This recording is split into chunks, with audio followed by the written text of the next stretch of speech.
सभापती महोदय, मी 289च्या मार्फत एक विषय आपल्या समोर मांडू इच्छितो। बीडमध्ये मागच्या आठवड्यामध्ये 9 डिसेंबर रोजी एक घटना घडली। एक केस तालुक्यातील साजू गाव आहे। या गावातील एक सरपंच आहे संतोष अण्णा देशमुख, आणि या संतोष अण्णा देशमुखांचा खून करण्यात आला।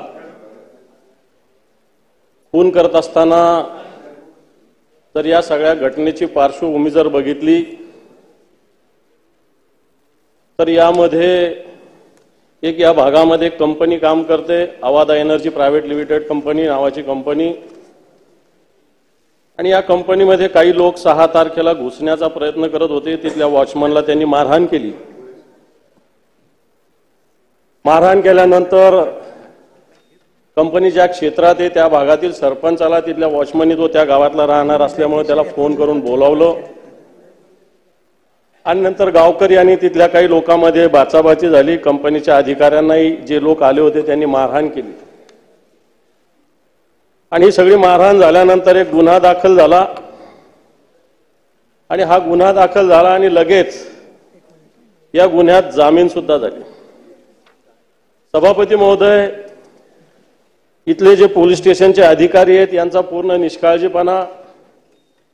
जामीन झाल्यानंतर हे पोलीस अधिकारी आरोपींसोबत बसले, उठले, चहापान झाले, याचे सुद्धा फोटोग्राफ्स व्हायरल झालेले आहेत। जे पोलीस अधिकाऱ्यांनी आरोपीवर कारवाई करायची, आरोपीची जामीन झाल्यावर पोलीस अधिकारी त्यांच्याबरोबर पार्टी करतात, जेवण करतात, चहापान करतात, आणि असं असताना नंतर 2-3 दिवसानंतर खरं तर त्या वॉचमनची पूर्ण तक्रार सुद्धा पोलीस स्टेशनमध्ये दाखल झालेली नाही। वॉचमन हा अॅट्रॉसिटी दाखल करा अशी मागणी करत होता, ती झाली नाही। 9 तारखेला या प्रकरणातील असलेले जे सरपंच आहेत, संतोष अण्णा म्हणून नाव आहे त्यांचं, अतिशय लोकप्रिय व्यक्ती आहे, कोणत्या पक्षाचा नाही आहे, पण लोकप्रिय त्या गावामध्ये, त्या भागामध्ये, यांना या ठिकाणी रस्त्यावर केजचा जो टोल नाका इथं अडवलं गेलं सभापती महोदय, आणि अडवल्यानंतर यांना एका गाडीत बसवून घेऊन गेलं। त्यांच्या सोबतचा एक व्यक्ती आणि त्यांनी त्यांच्या भावाला सूचना दिली। भाऊ पोलीस स्टेशनमध्ये गेला, माननीय मुख्यमंत्री महोदय तक्रार दाखल करा मागणी केली। तक्रार दाखल न करता पोलीस अधिकाऱ्यांनी सातत्यानं चालढकल केली। 10 मिनिटं झाले, 15 मिनिटं झाले, अर्धा तास झाला, 1 तास झाला, 1.5 तास झाला, 2 तास झाला, 3 तासांनी या सरपंचाची हत्या झाल्याचा निरोप आला, आणि नंतर पोलीस स्टेशनमध्ये गुन्हा दाखल झाला। सभापती महोदय, जर पोलीस गेल्या तक्रार दाखल करून घेत नसतील आणि पोलीस जर सहकार्य करत असतील आरोपींना, सभापती महोदय माझ्याकडे या घटनेचे फोटोग्राफ्स आहे। ज्या पद्धतीनं मारहाण झाली ती जर बघितली तर मला असं वाटतं हृदयाला सुद्धा पीड येईल अशा पद्धतीनं मारहाण या सरपंचाला झालेली सभापती महोदय, आणि याच्यामध्ये 6 आरोपी आहे। दुर्दैवानं असं सांगावं लागेल की या सगळ्या याच्यामध्ये सभापती महोदय वेळेची मर्यादा दिली, राजकीय पक्षाशी संबंधित एक राष्ट्रीय त्याच्यात आपल्याला मुख्य आता बंद पण जाहीर केलेला आहे संघटनांनी, तर त्यामधले जे महत्वाचा मुद्दा आहे, महत्वाचं होतं, मी याच्यातलं महत्वाचं काय नाही बोललो, तुम्ही सांगा तपशील। मी याच्यातलं महत्वाचं काय नाही बोललो, तुम्ही असं आहे की सरकारचं त्याच्यावरचं काय म्हणणं आहे, मला बोलू दिल्यावर सरकार बोलेल ना। नाही, असं तुम्हाला करायचं असेल बोलणं करा। सभापती महोदय, सारांशाने घ्या। सभापती महोदय, त्यांच्या सभापती महोदय, सभापती महोदय, सभापती महोदय, 6 गुन्हेगारावर गुन्हा दाखल झालेला आहे। दुर्दैवानं याच्यामध्ये एक राष्ट्रवादी काँग्रेस अजितदादा गटाचा तालुकाध्यक्ष तो सुद्धा याच्यात सहभागी आहे। 6 आरोपी आहे, 3च आरोपी आतापर्यंत पकडलेले, 3 आरोपी अजून पकडलेले नाही। आणि सभापती महोदय, आणखी हा गुन्हा घडल्यानंतर बाप तो बाप रहेगा असं पोस्टर पोलीस स्टेशन समोर लावलं गेलं.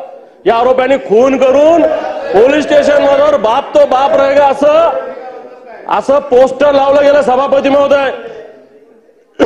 आणि माझी याच्यातून आपल्या मार्फत सरकारला मागणी आहे, जर गुन्हेगार असं बाप तो बाप रहेगा म्हणतो खून करून, अजून 3 गुन्हेगार फरारी आहे. माझी मागणी आहे की या 3 गुन्हेगारांवर लवकरात लवकर आपण अटक करावी. या सगळ्या गुन्हेगाराचे सीडीआर रिपोर्ट तपासावे. कोणत्या कोणत्या राजकीय पक्षाशी ते संबंधित आहे, कोणी कोणी यांना फोन केलेला आहे आणि कोणी कोणी यांना वाचवण्याचा.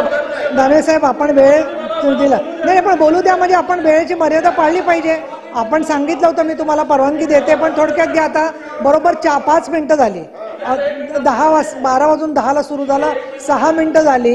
एरवी बोलायला तेवढा वेळ मिळतं. मी आपला विचार करते की आता प्रश्न गंभीर आहे, पण तुम्ही थोडक्यात सारांश करा. इथं 6 आरोपी आहेत. दादा माननीय चंद्रकांत दादा सभापती महोदय, इथं 6 आरोपी आहेत. इकडे येऊन बोला. या 6 पैकी 3 अटक झालेले आहेत.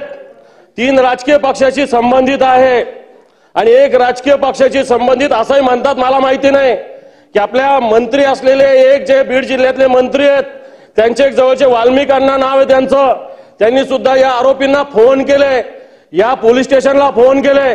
अशा प्रकारचा सुद्धा आरोप त्या भागातील जनतेनं केलेला आहे. सभापती महोदय, माझी याच्या आपल्या मार्फत या सरकारला विनंती आहे, देवेंद्रजी फडणवीस सारखे मुख्यमंत्री झालेले आहेत की याच्यामध्ये जे जे कोणी आरोपी आहे यांच्यावर त्वरित कारवाई झाली पाहिजे. राजकीय पक्षाशी संबंधित असतील आणि पोलीस जर अशा पद्धतीने गुन्हेगारांना सहकार्य करत असेल, ते महाराष्ट्र कायद्याचं राज्य आहे का गुन्हेगाराचं राज्य आहे, मात्र हा सुद्धा खुलासा झाला पाहिजे. माननीय मुख्यमंत्री महोदय. माननीय उपसभापती महोदया, बीड जिल्ह्यामध्ये मसाजोगला जी काही घटना झाली आहे ती अतिशय गंभीर अशा प्रकारची घटना आहे. एका तरुण सरपंचाचा अतिशय निगृण अशा प्रकारचा खून हा त्या ठिकाणी करण्यात आलेला आहे आणि निश्चितच ही घटना सरकारने देखील अतिशय गांभीर्याने घेतलेली आहे. या संदर्भात तिथला जो पीआय आहे त्याला सक्तीच्या रजेवर पाठवलाय. त्यावेळेचा जो इन्चार्ज पीएसआय आहे त्याला सस्पेंड केलेला आहे. 3 आरोपींना अटक केलेली आहे. काही आरोपी अद्याप फरार असले तरी त्यांना शोधून काढून त्यांना देखील निश्चितपणे अटक करण्यात येईल.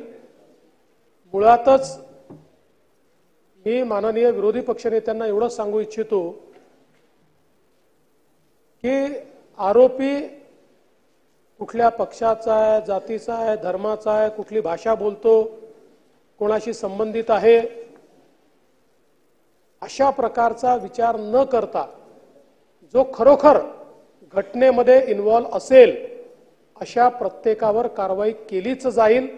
याकरताच ही केस सीआयडी क्राईमला ट्रान्सफर केलेली आहे. तिथे या संदर्भात एक स्पेशल एसआयटी तयार करायला सांगितलेली आहे. या एसआयटीच्या मार्फत याची चौकशी करून या घटनेच्या पाठीमागे जे कोणी असतील त्यांना शोधून काढून त्यांच्यावर कारवाई केली जाईल. माझी आपल्याला एवढीच विनंती आहे, हे सभागृह एक सर्वोच्च सभागृह आहे. या सभागृहामध्ये आपण जेव्हा बोलतो त्यावेळेस ते 14 कोटी जनतेपर्यंत जातं.